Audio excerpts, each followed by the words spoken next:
Bueno, en el día de hoy la Junta Central Electoral emitió una resolución que la tenemos por aquí, la resolución número 3, 2018, está fresquecita y la Junta establece un plazo de 75 días para que las organizaciones políticas definan el tipo de primarias, definan el padrón que van a utilizar. ¿Cómo evalúas esta resolución? ¿La Junta tiene facultad para eso? Porque en un momento se cuestionó mucho la facultad legal de la Junta. Bueno, en el momento en el que se cuestionaron las facultades de la Junta, precisamente no teníamos la ley.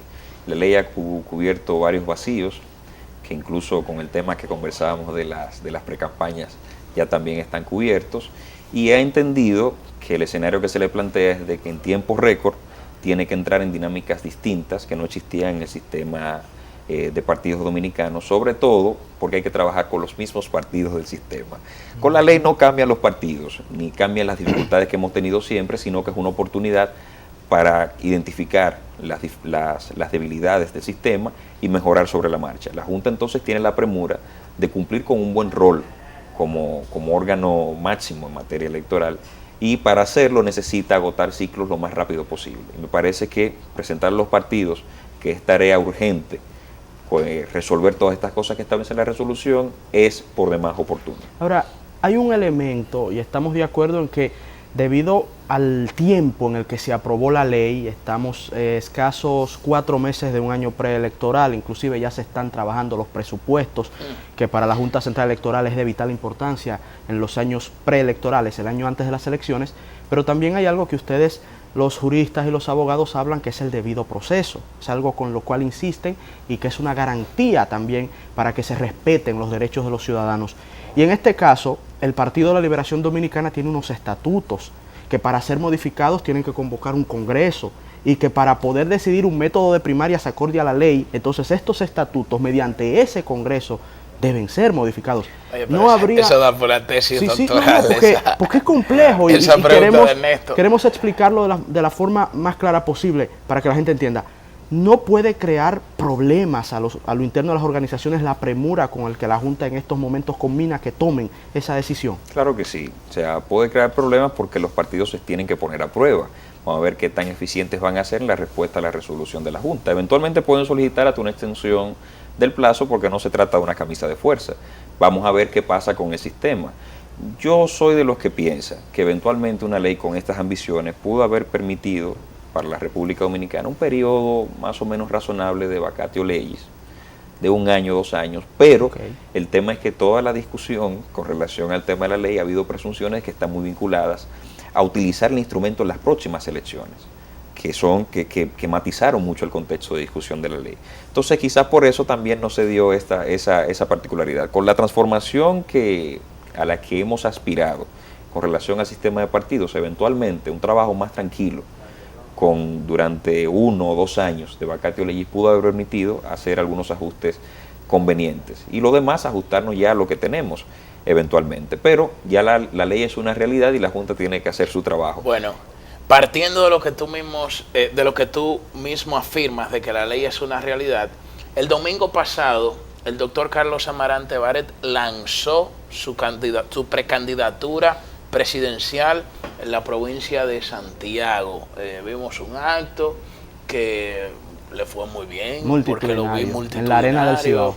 Dio un discurso cuestionando algunas cosas y lo hace ya promulgada la ley de partidos. Entonces esta ley, hablamos de que establece los plazos, de que una de las grandes virtudes es que establece los plazos de la precampaña electoral. Entonces dentro de este contexto, el doctor Carlos Amarante Baret está violando la ley de partidos. Vamos a ser taxativos con eso. Bueno, si la ley dice inicialmente que el periodo de la precampaña abarca el primer domingo de agosto, para ser exactos, del año 2019, 1 año más tarde. Lo está tratando bien. Y el último domingo de octubre, lo está considerando. Falta 1 año para la precampaña. Y dependía del liderazgo político asumir primero la lectura de la ley. Óyeme, que el liderazgo, sí, porque aquí, o sea, de las cosas es que el liderazgo político, hay muchas declaraciones exigiendo la aprobación de la ley. Hay un diciendo amigo, muchas hay un cosas. amigo que vamos a proteger porque no nos ha autorizado a revelar su nombre, del equipo de Carlos Amarante Baret, que nos decía, y les comento esto para la consideración de nuestro experto invitado de esta noche, que ese fue un acto en un lugar cerrado. Y que la ley, ponga por favor, señor director, otra vez esas imágenes del acto, que eso fue una reunión en un espacio cerrado y que la ley protege a los derechos fundamentales en el tema de la libertad de asociación. ¿Se pudiera considerar, no sería esto una especie de argucia jurídica para, mírenlo acá, esa reunión de amigos en un espacio cerrado, según explicaciones que nos dieron de personas cercanas a Carlos Amarante Baret, no viola la ley? ¿Cómo pudiera esto entonces interpretarse? Interpretarse y agregarle también a esa pregunta de Ernesto el tema de las redes sociales, porque estos anuncios, por ejemplo, se pasaron por las redes sociales y se intercambiaban por WhatsApp. La Junta tendrá la última palabra y ya parece que ha estado recabando evidencia empírica de aquellas cuestiones que les pueden parecer que no van de acorde a la ley, no van acordes a la ley, por lo que hemos dicho inicialmente de que el periodo de la precampaña finalmente se estableció. ¿Sanciones? ¿Posibles sanciones? Ahí está, en la ley hay algunas posibles sanciones, pero yo creo que en este plano inicial... Hay una muy dura que dice que la inadmisibilidad de la precandidatura. Sí, de la precandidatura. Eso es un poco, ese es un ejercicio un poco difícil, difícil de hacer de golpe y porrazo. O sea, hay que trabajar en las conciencias, en el cambio de cultura. Cuidado si nos sancionan a nosotros por presentar esas imágenes también, También llegará el momento de los yo medios. Yo creo también. que la podemos retirar ya, para cuidarnos un poquito. Óyeme, pero mira, esta ley no. Yo creo, lo veo en sentido general, creo que el balance es positivo de esta ley de partidos. Me parece que sí, que el balance es positivo. Muchas cosas que mejorar, cuestiones que pensar de forma holística. O sea, la ley de partidos no se puede regular para un sistema pensando en pedacitos del sistema. Hay que pensar en todo el sistema, en todos los actores, en todas las interacciones posibles a partir de ahí, cosas que no son exclusivas de los partidos políticos, sino que son propias también de otros sistemas que han estado siendo creados, y en consecuencia hay que verlo en detalle. Y bueno, la Junta tiene una tarea bastante importante de regulación con los reglamentos, que me parece muy positivo, porque así duramos menos en el trabajo de la ley y los reglamentos se mejoran con más facilidad, porque en el foro en el que se discuten y en el que se aprueban es un poco más reducido que ese espacio que son las cámaras legislativas. Harold, aprovechando también su presencia acá, nos gustaría saber brevemente, sé que este es un tema muy complejo y que ameritaría otro espacio, pero nos gustaría brevemente un balance del sistema de justicia dominicano, en el sentido siguiente. En encuestas hemos visto cómo la justicia en República Dominicana es considerada por muchos ciudadanos como uno de los estamentos con mayor deterioro progresivo en los últimos años. Puede ser un asunto de percepción, pero hablando con un experto como usted nos gustaría saber su visión. Y lo podemos reducir a una pregunta más simple. ¿Estamos mejor? ¿El sistema de justicia de la República Dominicana está mejor hoy que hace, por ejemplo, 20 años? Bueno, vamos a responder la pregunta de manera inmediata. No puede estar mejor que hace 20, o sea, no puede estar mejor hace 20 años que ahora. Okay. Evidentemente ha habido cambios importantes. El problema de la justicia son las reformas. Las reformas han quedado con capítulos pendientes y hay problemas que se han añadido sobre esos capítulos pendientes que han agravado los problemas que vienen arrastrando. Entonces, cuando la gente habla de la confianza en la justicia, por ejemplo, con probabilidad solo se esté refiriendo a la justicia penal y a una parte de la justicia penal, porque a nadie le interesa mucho lo que pasa en materia de tránsito, no salen los medios de comunicación todos los días, y es con probabilidad uno de los ámbitos de la justicia penal más activos. Es una parte de la justicia penal, son unos temas dentro de la justicia penal, son unas persecuciones específicas dentro de la justicia penal. Hay sistemas vinculados a la justicia penal como el sistema penitenciario, que son temas también y capítulos pendientes. La policía es un capítulo pendiente. Y al final se acumulan todas estas impresiones que tienen que ser por percepción, que por lo general en nuestros índices, en los índices en los que se mide en América Latina y en todo el mundo, la República Dominicana no queda muy bien parada. Okay. Pero hay que ver los contextos esencialmente y los sucesos que alimentan un poco la percepción de los ciudadanos. El tema de la independencia judicial primordialmente, la forma en la que se reacciona frente a los jueces, que se les persigue inmediatamente de manera disciplinaria, apenas abierta una investigación, cómo la ciudadanía percibe esto, asume que los jueces son corruptos, nadie los defiende, por un lado, el Ministerio Público se defiende de los jueces hablan poco. Con esa situación es muy probable que esto esté alimentando la percepción de las personas. Hay un dato importantísimo, no quisiera dejar pasar la oportunidad para compartirlo. Para nosotros, el tema de confianza en la justicia, en las mediciones internacionales, por ejemplo, en los índices de barómetro de las Américas, han estado vinculados siempre a los casos de corrupción. Cuando tuvimos el caso Baninter, la República Dominicana tuvo los picos más altos, en la década pasada, de confianza en la justicia, y en dos momentos específicos. Primero, aprobación del Código Procesal Penal, todo este cambio de sistema. Segundo, la acusación del caso Baninter. Y tercero, la condena en el caso Baninter.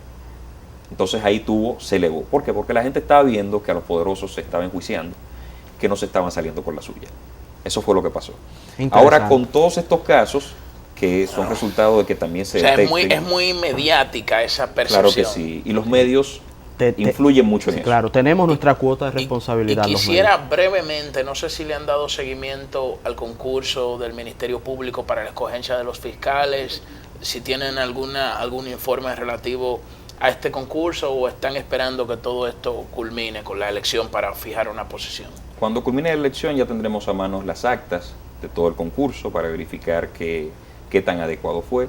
Yo soy de los que piensa que es tardío, pero oportuno. Debió hacerse en otro momento, pero ya era justo que se hiciera el concurso, porque el Ministerio Público, como órgano del sistema de justicia, que tiene las responsabilidades que pesan en sus hombros, no se puede dar el lujo de ser quien desobedezca o quien incumpla la ley. Es un lujo que erosiona nuestro Estado de Derecho, nuestro sistema. En ese sentido, hubo un elemento muy controversial en torno a la fiscal del Distrito Nacional, Yanni Berenice Reynoso, que nos gustaría que nos esclarezcas. En el orden siguiente, ¿ella había cumplido ya por mandato de ley el tiempo que le correspondía estar en el cargo o hubo algún tipo de prórroga que pudiese ser legalmente justificada? O sea, ¿qué sucedió ahí realmente en torno a este caso? Más que la inercia y la falta de toma de decisiones en ese aspecto, no hubo ninguna prórroga, porque en el caso particular de la distinguida magistrada Yanni Berenice, ella fue trasladada de Santiago, o sea que ella era titular. En consecuencia, sus periodos se acumulan. Nunca el Consejo del Ministerio Público convocó a concurso en ese interín, entonces ya le quedaba muy poco tiempo de un aparente segundo periodo, que sería el máximo al que podría optar según la ley orgánica del Ministerio Público. Pero era legal ese periodo. Vamos a ver. La ley deja en manos del órgano la posibilidad de convocar a concurso y hacer las remociones o confirmaciones que sean resultantes de ese concurso. No las hizo. No las hizo. Quien violó la ley fue el en dado Consejo. caso fue el Consejo, Okay. no ella. Claro, yo creo más, como me toca, de la generación de nosotros le toca esa parte, yo creo más en las posiciones rígidas en el ejercicio de la función pública. Sí. Bueno, el Consejo no lo convocó, pero ninguno de los funcionarios que se extendió puso su cargo a disposición del Consejo. Estoy de acuerdo. Porque se podía hasta renunciar y usted seguir su carrera como Ministerio Público. Entonces ahí hay que hacer una valoración, porque nada va a cambiar si no se emprenden liderazgos éticos que no admiten medios estándares en la toma de decisiones. Y ese es uno. Excelente. Bueno, muchas gracias, Harold, por haber estado compartiendo con nosotros. Nos gustaría tenerte más a menudo para analizar otros temas también jurídicos que son importantes y que necesitamos contribuir con un granito de arena para orientar a la gente que ve este programa. Muchas gracias. Gracias a ustedes. Gracias. Señores, ya hemos culminado esta oferta televisiva por el día de hoy. Mañana regresamos a las 11 de la noche por Cinevisión, Canal 19. Muchas gracias por su sintonía.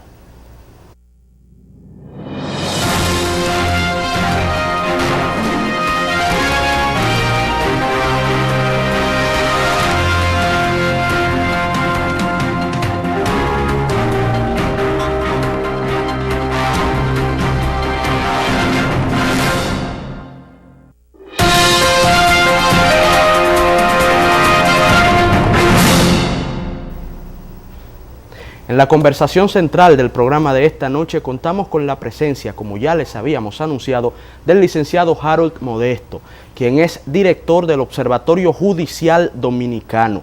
La verdad que para nosotros un inmenso honor tenerle esta noche, Harold. Muchas gracias a ustedes por abrir este espacio para el diálogo y bueno, es tiempo de orientación. Y así es, y de eso Claro, se trata. Y haciéndole honor al nombre de este programa, queremos empezar orientando, Harold, en tanto a la relevancia de esta recién aprobada ley de partidos y agrupaciones políticas. Nos gustaría saber, a la luz de tus estudios y de tu experiencia, cuáles son los aspectos que pudieras considerar positivos de esta recién aprobada ley y también, de ser posible, algunos aspectos que crees pudieran haber sido mejorados o pudiesen ser mejorados a posterior. Muy bien. Bueno, todos ya sabemos, el dominicano que no estuvo vinculado al debate de la ley de partidos no estaba aquí o estaba demasiado lejos. Todos sabemos el esfuerzo que se hizo, las discusiones, lo importante del disenso, muy propio del sistema democrático, que hay un esfuerzo importante en que los disensos sean legítimos para lograr esta nueva ley de partidos, recién promulgada recientemente, mes de agosto. Y bueno, hay diversos temas que tocan todo el sistema de partidos con una intención muy importante de que sobre la marcha, con el tiempo, entonces las cuestiones de las que podemos tener dudas, las cuestiones que pueden ser mejoradas, se mejoren. Una parte importante de esa descansa en la facultad reglamentaria que tendrá la Junta Central Electoral para producir todos los reglamentos que le manda la ley desde su promulgación. Y de ahí podemos ver que hay cosas que progresivamente van a ir dándose a favor de que tengamos un sistema de partidos más fuertes. Intuitivamente, cualquiera que piense en que estamos discutiendo una ley de partidos ya hace más de prácticamente 2 décadas, tenerla es un logro, indiscutiblemente. Ahora bien, hay cosas que sobre la marcha podremos ver. Las contiendas, las fuerzas sociales en competencia son las que producen precisamente las fricciones por las que las leyes mejoran o se actualizan. Entonces habría que esperar esos pasos progresivos en la aplicación de la ley, porque yo siento, y es por la razón por la que el Observatorio Judicial Dominicano tiene interés en la ley de partidos, que hay mucho espacio para la litigiosidad con relación al tema de la ley de partidos, mucho espacio para la conflictividad, basado en criterios que poco a poco, cuando los veamos en práctica, nos dirán qué tan buena o qué tan perfectible es esta ley que recién se aprobó. Bueno, vamos a iniciar por el camino menos espinoso. Las virtudes que desde tu perspectiva tiene esta ley de partidos. Yo iniciaría con el tema del financiamiento de los partidos políticos. Primero, ya ustedes han visto la regla que se establece, muy vinculada al desempeño electoral de cada partido político, en una ecuación de que a mayor éxito, mayor acceso a los recursos del Estado, que es el primer grosso de los recursos que recibirían los partidos políticos, en una particular ecuación en la cual si usted saca más del 5%, entonces hay un 80% que se divide entre los partidos que tuvieron ese resultado. Si es menos del 5%, entonces hay un 12% que está ahí para esos partidos de forma equitativa. Y bueno, y si es todavía menos de un 1%, y más de un 0.1, queda solo un 8%, y el financiamiento público de los partidos en relación a su desempeño electoral. Dependiendo de la cantidad de votos válidos obtenidos en las últimas elecciones, entonces ahí tendrán esa parte del financiamiento. Tocó la ley de partidos, y eso me parece muy oportuno, la parte del financiamiento privado por particulares, ¿no? Que nos dice, bueno, ya no habrá tanta libertad, porque habrá algunos ojos observando, además de los observatorios, algunos ojos observando de dónde provienen los fondos que ingresan a los partidos políticos y que alimentan las candidaturas. Todos sabemos que una de las preocupaciones, sobre todo de una parte importante, de un segmento que participa en la actividad política y otros que quieren participar, es que la actividad política en la República Dominicana es altamente costosa. Optar por una candidatura representa tener en su poder una cantidad de dinero que, digamos, ya dificulta las posibilidades de acceso a un cargo electivo. Ahora ya entonces con la ley se plantean algunos topes o límites. Que muchos se los consideran altos, pero bueno, por lo menos hay un techo, que claro antes sí, no estaba. Claro sí. Y otra cosa que yo veo muy positiva de esta ley de partidos es que los candidatos tendrán que poner, o los partidos tendrán que poner en una página web todas las personas físicas que le otorgan algún tipo de financiamiento. Y eso es importante porque ya se comienza a transparentar quiénes son los que apadrinan a los partidos políticos. Yo creo que ese es un salto cualitativo, mucho más ahora cuando se cuestiona mucho el financiamiento, ilegítimo o no, de las campañas políticas. Si lo vemos de este modo, creo que es una de las cuestiones más positivas. Hay una especie de enganche con algo que se logró en el año 2004 con la ley 204 sobre libre acceso a la información pública, en el que, bueno, las reglas de acceso a la información pública entonces siguen al ámbito de los partidos políticos. Y si vienen fondos, yo entiendo que ninguna persona que esté aportando a una causa tan noble como la de un partido político como interlocutor social, debe tener problemas con que se transparente que lo está aportando. Ahí la ley establece una serie de posibilidades en las que se considerarían ilegítimos o ilegales los fondos que se entreguen a los partidos políticos, pero ahí yo observo algunas dificultades en la aplicación. Ah, bueno, no. Sí, Culmina. ahí la primera es el tema de que si hay un órgano público, si reciben contribuciones públicas, no será de otra institución de derecho público que no sea la que establece la ley. No hay cabida que haya otra excepción. Si percibe recursos, por ejemplo, de gobiernos extranjeros, ya eso está contraindicado, a menos que sea para la vertiente de educación, que ha sido algo que ha sido tocado de forma significativa en el ámbito de la ley de partidos. O sea, pensar en que se crea un nuevo sistema de formación política y es un gran avance para la República Dominicana porque es la antesala de cambiar la cara de la actividad política. Y ojalá sea acatado este acápite, digamos, de la ley de partidos, pues es algo que inclusive desde este mismo espacio habíamos pedido junto a la cuota para la juventud, que aunque no somos muy partidarios de las cuotas, entendemos que a veces ese tipo de discriminación positiva es necesario en ambientes de barreras de entrada tan altos como los nuestros. Y mencionaste uno como el de la financiación de las campañas. Y en ese sentido, y porque el tiempo también es muy cruel, Harold, nos gustaría, entrando ya en un terreno más escabroso, que hablásemos de las desventajas, vamos a decir, que la ley pudiera representar para el sistema de partidos. O si no desventajas, digamos, las falencias que pudiésemos identificar en dicha ley. Y me gustaría saber si dentro de estas verías el tema tan espinoso de las primarias, si abiertas, semiabiertas, cerradas, semicerradas. Al final se dejó a elección de los organismos directivos de los partidos. Un rompecabezas. Sí, eso es de verdad que sí. Así es. Yo me voy a detener primero en una cuestión de esas dificultades o cosas que pueden ser mejoradas que identifico en el ámbito del financiamiento. El tema del financiamiento, uno de los puntos que ha estado siempre permanente en la discusión de la ley, ha sido el financiamiento proveniente de actividades ilícitas o el financiamiento proveniente de actividades que no se sabe de dónde, cómo pudieron generar esos recursos. La segunda está más clara, porque con la ley 155/17 contra el lavado de activos y financiamiento del terrorismo, entonces se crearon mecanismos para la detección de cuándo se puede comprobar que los recursos que se quieran aportar a los partidos tienen entonces una proveniencia clara, ¿no? Ahora, en el caso de los de proveniencia ilícita, a mí me parece que es irrealizable en la práctica, por una cuestión muy básica. Para yo determinar que hay bienes de proveniencia ilícita o fruto de actividades ilícitas, yo tengo que primero comprobar que la actividad ilícita se dio.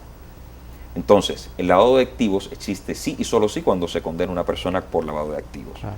Entonces, digamos, en lo que se determina si son bienes o no provenientes de una actividad ilícita, ya han pasado unas elecciones porque un proceso penal... Pero mira el caso de Donald Trump ahora, claro, donde uno de sus...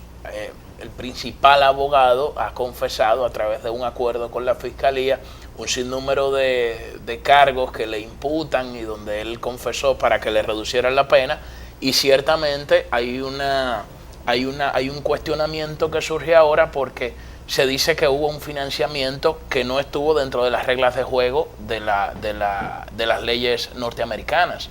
Entonces esto sí pudiese desatar o crear una nebulosa sobre el futuro político del presidente norteamericano en caso de que se continúe ese proceso. Claro que sí. En este caso pudiéramos ver algo similar. Con relación al presidente, pero ya veríamos cómo esto impacta directamente en su responsabilidad. Pero yo me refiero exclusivamente a qué mecanismo crearíamos para que, pasados periodos en los cuales los recursos se hayan determinado que son de proveniencia ilícita, entonces qué hacer con esos recursos si ya entraron al sistema de partidos, si ya los partidos tienen los recursos en sus manos. Eso hay que regularlo muy bien, porque en todo caso, entonces si no le ponemos los dientecitos a la ley, entonces nos quedamos básicamente con poemas. Hay un aspecto que causó un revuelo en las redes sociales y fue el relativo a la prohibición de la campaña negativa entre los precandidatos, porque esta ley regula la precampaña electoral. Entonces esto ha desatado un debate entre juristas donde algunos dicen que esto es un adefesio jurídico, que eso no debió contemplarse, que eso atenta contra los derechos fundamentales, contra la libertad de expresión, que la misma ley no establece una distinción, por ejemplo, entre lo que es campaña negativa y campaña sucia, que son cuestiones totalmente distintas. Entonces, dentro de este aspecto, ¿cómo entiendes que esto puede, materializarse? ¿Qué va a pasar con esto? El legislador tiene que escribir lo más claro posible, para evitar que conceptos que pueden colindar entonces parezcan confusos. Ahí, se articularán las defensas en gran medida cuando un candidato entienda que una campaña puede ser sucia o negativa y de repente responda por eso. Y que sencillamente usted se pueda defender diciendo es que taxativamente no puedo distinguir entre una y la otra. Entonces, ¿qué yo hago? Bueno, me destapo con alguna acción constitucional para que el legislador aclare eso y mientras tanto, entonces perdemos la oportunidad. Esas son de las cosas que también pueden ser mejorables. Volviendo al punto que me planteaste en un momento de las primarias. En las primarias yo advierto que puede haber mucha litigiosidad por dos razones. Primero, porque habrá desacuerdos de los partidos en cuanto al método. Bueno, ya se experimentó que había desacuerdos de los partidos durante la misma discusión de la ley.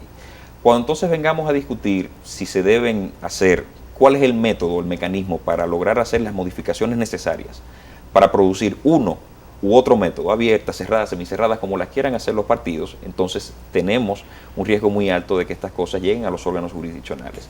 Sobre todo porque se puede alegar que eventualmente, que ha sido la discusión inicial, se vulneren derechos durante la forma en la que se establece el método el método de las primarias. Si es así, una de las novedades de la ley es que crea una nueva competencia para el Tribunal Superior Electoral, cuando establece un recurso en el cual, agotados todos los pasos internos dentro del partido, si se han dado violaciones de derechos fundamentales, entonces se puede accionar ante el Tribunal Superior Electoral, lo cual también advierte que habrá algunas modificaciones también en el reglamento del Tribunal Superior Electoral y algunos cambios se harán por ahí. Yo creo que por ahí pueden haber algunas cosas. ¿Consideras que pudiera ser atacada la ley ante el Tribunal Supremo que interpreta la Constitución de la República Dominicana, ante el Tribunal Constitucional?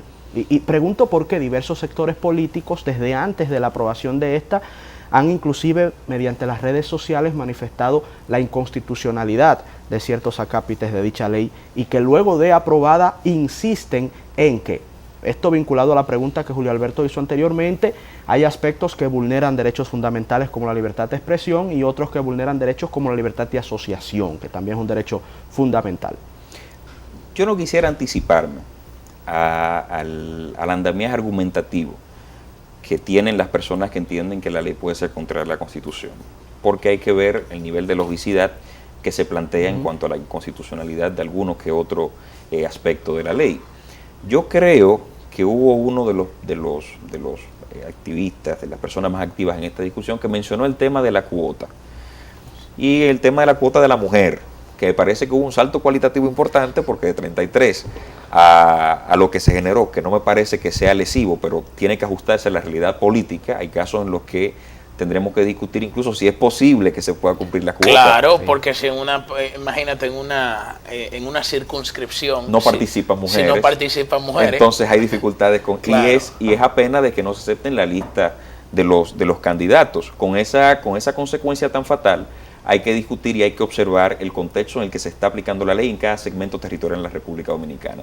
Entonces ahí yo creo que no hay una particular cuestión de vulneración de derechos, que es el que he escuchado hasta ahora. Parece que hay dudas con relación al tema de las facultades de la Junta para regular, supervisar y arbitrar las primarias. Pero antes, termina tu idea, porque te iba a hacer una pregunta antes de adentrarnos al tema de la Junta Central Electoral, y era la relativa a la competencia que tienen los organismos de los partidos de establecer, el tipo de primarias, que ya de hecho lo hacen los partidos, pero se ha cuestionado mucho el hecho de que los partidos decidan el tipo de padrón, si es un padrón abierto, si es un padrón de la Junta Central Electoral, si es un padrón de los propios partidos.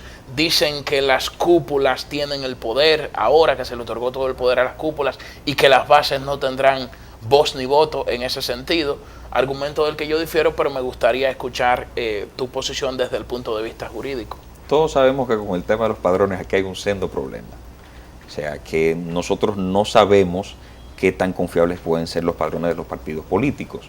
Aquí el trabajo de la Junta es en el terreno, es de fondo, y tendrá que entonces sumergirse en un proceso de verificación de la certeza e idoneidad de estos padrones para que los partidos cuenten con un instrumento más o menos idóneo. Incluso sugerirle buenas prácticas en la conformación de estos padrones puede ser un buen punto de partida. Sí. Hasta ahora es lo que veo que se puede hacer.